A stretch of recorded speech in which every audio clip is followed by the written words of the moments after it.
नमस्कार मित्रों, मैथिल गुरुकुल एकेडमी में आपका हार्दिक स्वागत है।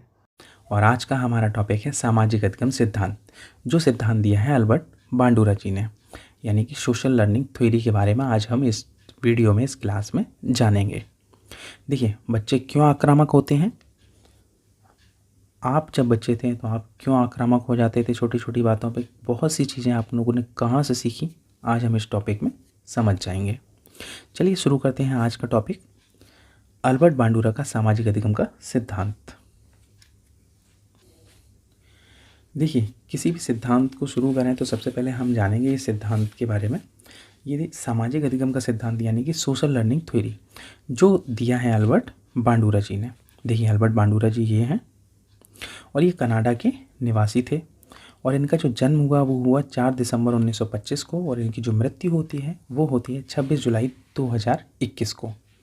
अच्छा, अधिगम का जो महत्वपूर्ण सिद्धांत है इनका वो है सामाजिक अधिगम का सिद्धांत। बिल्कुल याद रखिए, ये संज्ञानवादी मनोवैज्ञानिक थे। ठीक है, चलिए शुरू करते हैं इस टॉपिक में आगे। पिछली सभी क्लासेस की तरह इस क्लास में भी हम इस सिद्धांत के सबसे पहले जानेंगे अन्य नाम। देखिए, सामाजिक अधिगम सिद्धांत इसका नाम क्यों है? देखिए, हम समाज में रहते हैं, तो समाज के आसपास के लोगों से हम बहुत सी चीज़ें ग्रहण करते हैं, सीखते हैं। अधिकांशतः चीज़ें हम समाज में रह के सीखते हैं, घर परिवार ये सब हमारा समाज है, यहाँ से हम चीज़ों को ग्रहण करते हैं। तो इसीलिए इस सिद्धांत का नाम है सामाजिक अधिगम सिद्धांत। और इस सिद्धांत के अन्य नाम है सामाजिक संज्ञानात्मक सिद्धांत, दूसरा है अनुकरण सिद्धांत। यानी कि हम देखिए, घर में आपके कोई बच्चा होगा तो वो क्या करता है, माता पिता, बड़े भाई बहन या किसी घर के बड़े लोगों का अनुकरण करता है कि वो ऐसे कर रहे हैं तो उसने इस तरीके से एक्टिविटी की और इस चीज़ को सीख लिया। तो इसलिए सिद्धांत का नाम है अनुकरण सिद्धांत। अब प्रत्यक्ष सिद्धांत क्यों है? तो बहुत सी चीज़ें क्या है, हम खुद करके नहीं सीख सकते। जैसे आप कहीं जा रहे हैं और आपने देखा कि खुली तार थी और किसी व्यक्ति ने उस खुली तारों को, बिजली की खुली तारों को पकड़ लिया और उसको करंट लग गया, तो आप ये तो समझ गए कि खुली तार को पकड़ने से करंट लगता है, तो आप तो नहीं पकड़ेंगे। ये कैसा सीखना है? अप्रत्यक्ष तरीके से सीखना, अप्रत्यक्ष तौर पर सीखना। ठीक है, चलिए इस सिद्धांत के अन्य नामों को जानते हैं। और इस सिद्धांत के अन्य और नाम है, देखिए पहले तो प्रतिरूपित सिद्धांत, या इसको हम कहते हैं मॉडलिंग थ्योरी, या कहते हैं आदर्श अधिगम, या इसका एक अन्य नाम है निदर्शन अधिगम। देखिए, सबसे नया नाम है यहाँ पे एक निदर्शन अधिगम। ये निदर्शन शब्द क्या है?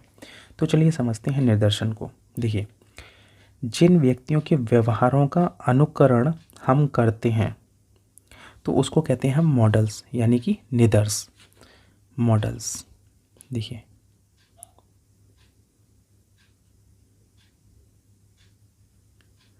मॉडल्स ये होता है निदर्श। अब देखिए, इसी से बनता है निदर्शन। तो हमने जिसका अनुसरण किया, किसका अनुसरण किया? मॉडल्स का। तो व्यवहारों का अनुकरण करते समय जो हम अवलोकनात्मक अधिगम किया हमने, उसको हम कहते हैं निदर्शन, यानी कि निदर्शन अधिगम, यानी कि मॉडलिंग लर्निंग। ठीक है, चलिए अगले इनके जो अन्य नाम हैं वो हैं अवलोकनात्मक अधिगम, नेक्स्ट है निरीक्षण अधिगम, नेक्स्ट है निरीक्षण अधिगम का दूसरा नाम है प्रेक्षणात्मक अधिगम, यानी कि ऑब्जर्वेशन लर्निंग। चलिए आगे चलते हैं। हम यहाँ पे देखेंगे अल्बर्ट बांडुरा की सबसे महत्वपूर्ण बुकों को। तो पहली बुक है इनकी social learning and personality development. और ये जो बुक दी है, ये बुक उन्होंने लिखी थी 1975 में। दूसरी इनकी बुक है social foundation thought and action. ये जो बुक है इनकी वो आई थी इनकी 1986 में। और सबसे बड़ी चीज़ कि सामाजिक संज्ञानात्मक सिद्धांत को इन्होंने इसी बुक में दर्शाया है या समझाया है।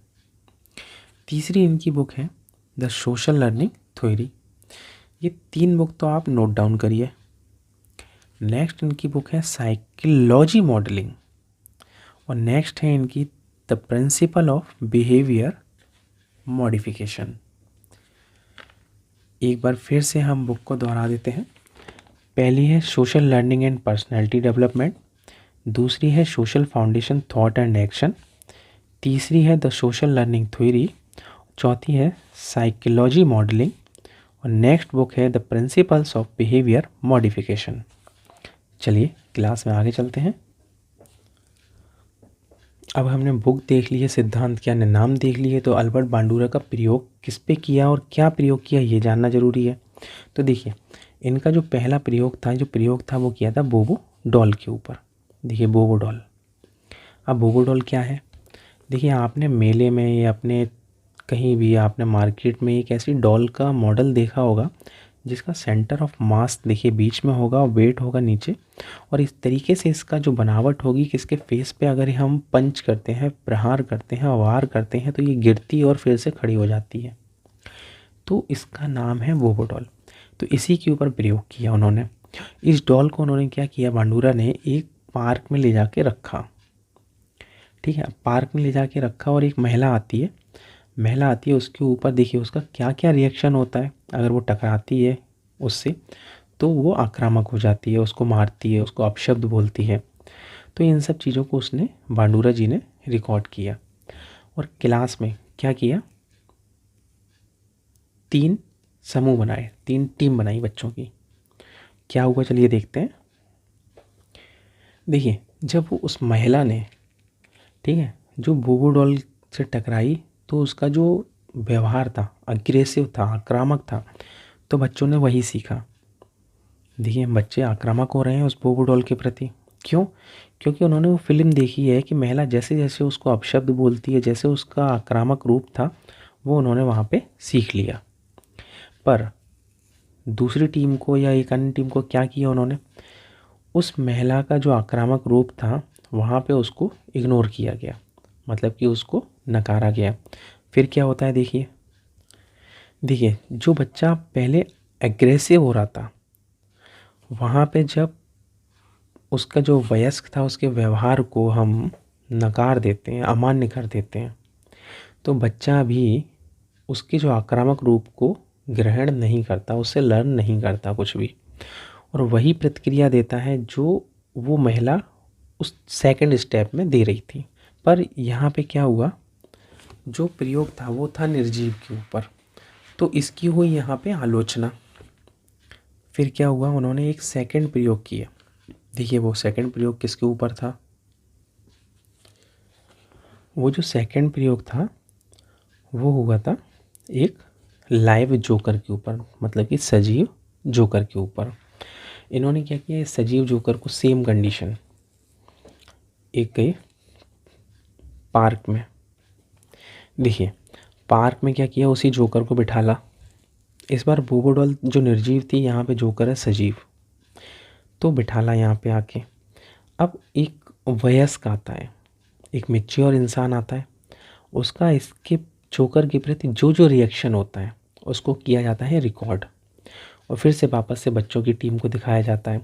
तो वयस्क का जैसे जैसे व्यवहार अगर आक्रामक होता है तो बच्चे भी उसका अनुसरण करते हैं और आक्रामक होते हैं जब बच्चे उसी पार्क में आते हैं और उस जोकर से रूबरू होते हैं, मतलब कि मिलते हैं, गेट टुगेदर होता है उनका।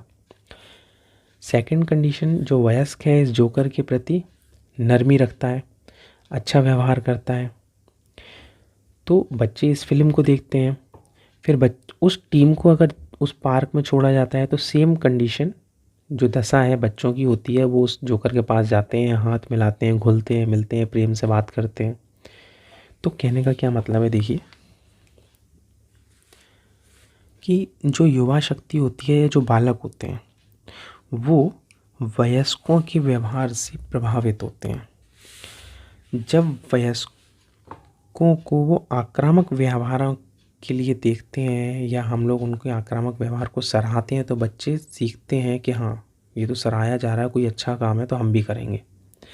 पर वहीं अगर हम उस वयस्क के जो आक्रामक व्यवहारों को नकार देते हैं, ठीक है ना, तो बच्चे वही चीज़ सीखते हैं कि हाँ इसको नकारा गया है तो ये गलत काम है, हम भी नहीं करेंगे। दंडित करते हैं तो इसकी संभावना और कम हो जाती है कि बच्चे उस चीज़ को सीखें। ठीक है, चलिए आगे चलते हैं। आगे चलें उससे पहले एक पॉइंट यहाँ पे मैं आपको बताऊँ। यहाँ पे आप इस पूरे टॉपिक में क्या देख रहे हैं, सीखने का आधार क्या है, अधिगम का आधार क्या है, बेस क्या है, तो वो है अवलोकन। क्या है? अवलोकन। अगर ये प्रश्न बनता है सीखने का, बांडूरा का जो थ्योरी है उसमें सीखने का आधार क्या है, तो वो आधार है अवलोकन। देखिए, पूरी लर्निंग थ्योरी में इसमें क्या निष्कर्ष निकलता है कि हम जो भी सीखते हैं, किससे सीखते हैं? अवलोकन से सीखते हैं, या अवलोकन के माध्यम से सीखते हैं। देखिए, हमारे समाज में क्या होता है, हमारा मस्तिष्क है। देखिए, ये मस्तिष्क के हमने फिल्में देखी, ठीक है, उससे ग्रहण कर लिया। समाज में हमारे आसपास लोगों का क्या रिश्ता है, ठीक है, उससे ग्रहण कर लिया। या हमारा अमुक व्यक्ति किसी चीज़ को पसंद करता है या उसकी रुचि किस चीज़ में है, उसकी तरफ अगर हमारा रुझान हो जाता है। या म्यूजिक, देखिए म्यूजिक क्या है, दूसरा अच्छा गा रहा है, उसे प्रशंसा मिल रही है, तो हम सोचते हैं चलिए हम भी म्यूजिक सीख लेंगे। देखिए, अगर दूसरा इंसान क्या है, व्यापारी है, बिजनेसमैन है, उसका फेम है, उसकी अच्छी आवभगत हो रही है, प्रशंसा मिल रही है, तो हम सोचते हैं चलिए हम भी पैसा कमाएंगे, बिजनेसमैन बन जाएंगे। तो ये हम सब चीज़ें कहाँ से सीख रहे हैं? समाज से सीख रहे हैं, है ना। तो हमारे जो दिमाग में, हमारे मस्तिष्क में चीज़ें कहाँ से आई? समाज से आती हैं। चलिए आगे चलते हैं। इस सिद्धांत की मुख्य बातें क्या निकल के आती हैं?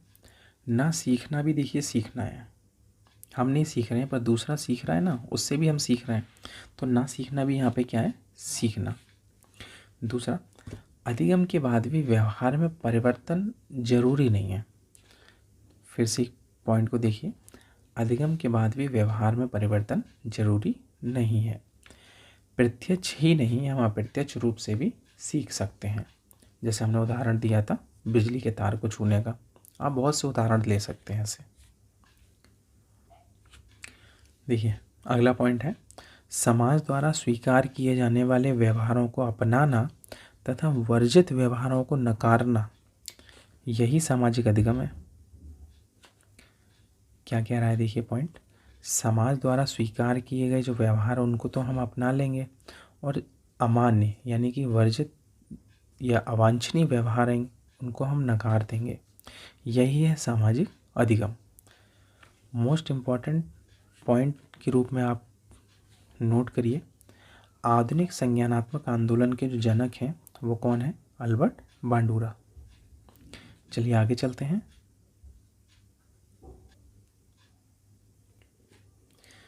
देखिए, इस टॉपिक में जो पूछना जाने वाला जो सबसे ज़्यादा महत्वपूर्ण पॉइंट है वो है अधिगम के चरण। तो अधिगम के सबसे पहले तो होते हैं 4 चरण, ये आप नोट करिए। पहला होता है अवधान, दूसरा है धारण, तीसरा है पुनरुत्पादन और चौथा है प्रेरक। ठीक है, ये है अधिगम के 4 चरण। आप इसको नोट कर लीजिए, आप इसको रट लीजिए, ये बहुत बार पूछा जा चुका है। ठीक है, चलिए आगे चलते हैं। चलिए शुरू करते हैं बहुविकल्पी प्रश्नों की श्रृंखला। पहला क्वेश्चन है, बांडूरा का कथन है कि बच्चे प्रतिक्रियाएं प्रतिमानीकरण द्वारा सीखते हैं, जिसको भी कहा जाता है। मतलब कि इस प्रतिमानीकरण को और क्या कहा जाता है? आपके पास ऑप्शन है। पहला ऑप्शन है आपका अभ्यास द्वारा सीखना, दूसरा अंतर्दृष्टि द्वारा सीखना, तीसरा निरीक्षण अधिगम और चौथा है पुरस्कार द्वारा सीखना। बताइए इसमें से आंसर आपके पास क्या है? तो यहाँ पे आपका आंसर है निरीक्षण अधिगम, यानी कि आंसर है आपका तीसरा। चलिए आगे चलते हैं। यहाँ पे आपका अगला प्रश्न है, बांडूरा के सामाजिक अवलोकन पर आधारित अधिगम सिद्धांत में निम्नलिखित में कौन सी प्रक्रिया होती है? मतलब कि वो कह रहा है कि सामाजिक सिद्धांत जो है, इसका अवलोकन पर जो आधारित सिद्धांत है, उसमें कौन सी प्रक्रिया होती है? तो पहला है आपके पास स्वचिंतन, दूसरा है प्रतिधारण, तीसरा है पुनरावृत्ति और चौथा है सार को दोहराना। तो यहाँ पे आपका आंसर है प्रतिधारण, यानी कि आंसर 2। चलिए अगले प्रश्न की तरफ चलते हैं। यहाँ पे आपका अगला प्रश्न है, बांडुरा द्वारा प्रस्तावित सामाजिक संज्ञानात्मक सिद्धांत के अनुसार सीखने के लिए छात्रों को शुरुआती बिंदु है क्या? पुनः प्राप्ति, कूट लेखन, तीसरा ध्यान, चौथा परा संज्ञान। तो यहाँ पे आपका आंसर है ध्यान, अटेंशन, यानी कि आंसर 3। नेक्स्ट अगला प्रश्न है, सामाजिक अधिगम सिद्धांत निम्नलिखित में से किस घटक पर बल देता है? तो आपके पास ऑप्शन है, पहला प्रकृति, दूसरा प्रतिरूपण, तीसरा है अनुकूलन और चौथा है पाठ संशोधन। एक ऑप्शन है आपका दूसरा प्रतिरूपण। ठीक है, चलिए नेक्स्ट प्रश्न की तरफ चलते हैं। सामाजिक अधिगम जो प्रारंभ होता है वो कहाँ से होता है? अलगाव से, भीड़ से, संपर्क से, दृश्य श्रव्य सामग्रियों से। और ये प्रश्न आ चुका है, तो यहाँ पे आपका आंसर है संपर्क से। देखिए, सामाजिक अधिगम सिद्धांत है, तो सामाजिक अधिगम सिद्धांत कहाँ से शुरू होगा? संपर्क से। समाज में रहेंगे तो संपर्क से शुरू हुआ ना, तो आपका आंसर है 3। चलिए अगले प्रश्न की तरफ। देखिए, अगला प्रश्न क्या पूछता है, वयस्क व्यवहार के आक्रामक रूप को देखकर ही बच्चे आक्रामक होना सीखते हैं, यह कथन किसके अनुसार है? तो यह कथन किसके अनुसार है? पहला ऑप्शन है अल्बर्ट बांडुरा, दूसरा है पियाजे, तीसरा है पावलोव और चौथा है स्किनर। तो यहाँ पे बिल्कुल आपका आंसर होना चाहिए अल्बर्ट बांडुरा, यानी कि ऑप्शन 1। चलिए नेक्स्ट क्वेश्चन की तरफ। आपके लिए अगला प्रश्न है, बांडुरा के अनुसार अधिगम आधारित है, किस पे आधारित है? निरंतर प्रयास पर, अंतर्दृष्टि पर, अनुकरण पर या परिपक्वता पर? तो बांडुरा के अनुसार जो अधिगम आधारित होता है वो आधारित होता है अनुकरण के ऊपर, यानी कि ऑप्शन सी। अगला प्रश्न है आपके लिए, प्रेक्षणात्मक अधिगम जो कॉन्सेप्ट है द्वारा दिया गया, किसके द्वारा दिया गया? टालमैन के द्वारा, बांडुरा के द्वारा या थार्नडाइक के द्वारा या कोहलर के द्वारा? बिल्कुल हम पढ़ रहे हैं बांडुरा, तो ये सिद्धांत दिया है बांडुरा के द्वारा, यानी कि ऑप्शन है बी। चलिए अगले प्रश्न की तरफ चलते हैं। यहाँ पर अगला प्रश्न है, जिस प्रक्रिया में व्यक्ति दूसरे के व्यवहारों को देखकर सीखता है, न कि प्रत्यक्ष रूप से, उस अनुभव को क्या कहा जाता है? सामाजिक अधिगम कहते हैं क्या? बी ऑप्शन है अनुबंधन कहते हैं, सी ऑप्शन है प्रायोगिक अधिगम कहते हैं, या कहते हैं आकस्मिक अधिगम? तो यहाँ पे देखिए, उस अधिगम को हम कहते हैं सामाजिक अधिगम, यानी कि ऑप्शन ए। चलिए नेक्स्ट प्रश्न की तरफ चलते हैं। देखिए, एक प्रश्न आया, शिक्षार्थी फैशन शो को देखकर मॉडल्स का अनुकरण करने की कोशिश करते हैं, इस प्रकार के अनुकरण को क्या कहा जाता है? ऑप्शन पहला है प्राथमिक अनुकरण, दूसरा है गौण अनुकरण, तीसरा है सामाजिक अनुकरण और चौथा है सामान्यीकरण। बिल्कुल यहाँ पे आपका आंसर है सी, सामाजिक अधिगम। देखिए, मॉडल्स कहाँ पे हैं? हम फैशन शो देख रहे हैं तो मॉडल्स का अनुसरण कर रहे हैं, कहाँ पे कर रहे हैं? हमने कहाँ देखा? समाज में ही तो देखा, अपने आसपास ही तो देखा, तो ये है सामाजिक अधिगम। चलिए नेक्स्ट प्रश्न की तरफ। मोस्ट इम्पॉर्टेंट प्रश्नों की श्रृंखला में अगर आप इसको डालते हैं तो अच्छा होगा। प्रश्न है, मानव व्यवहार संज्ञानवादी मनोवैज्ञानिक कौन है? वो भी प्रथम मानव व्यवहार संज्ञानवादी मनोवैज्ञानिक कौन है? पियाजे, बांडुरा, कोहलर या ब्रूनर? तो आपका आंसर है बांडुरा, यानी कि आंसर 2। नोट करिए इस प्रश्न को। चलिए अगले प्रश्न की तरफ चलते हैं। बांडुरा ने किस पर प्रयोग किया? आपका पास ऑप्शन है जीवित जोकर पर, बोबो डॉल पर, छोटे बच्चों के 3 समूहों पर या उपयुक्त सभी पर? तो देखिए, प्रयोग जब हम बात कर रहे थे तो हमने क्या कहा था? सबसे पहले तो उसने प्रयोग किया था बोबो डॉल के ऊपर। अब बोबो डॉल के ऊपर जो रिएक्शन आ रहे थे वयस्क के या महिला के, तो उसकी फ़िल्म बनाई थी। फ़िल्म किसे दिखाई थी? छोटे बच्चों के 3 समूहों पर। फिर जब इस प्रयोग की आलोचना हुई तो सेकंड प्रयोग उसने किसके ऊपर किया? जीवित जोकर के ऊपर। तो देखिए तीनों आंसर सही है, यानी कि आपका आंसर आएगा 4, उपयुक्त सभी।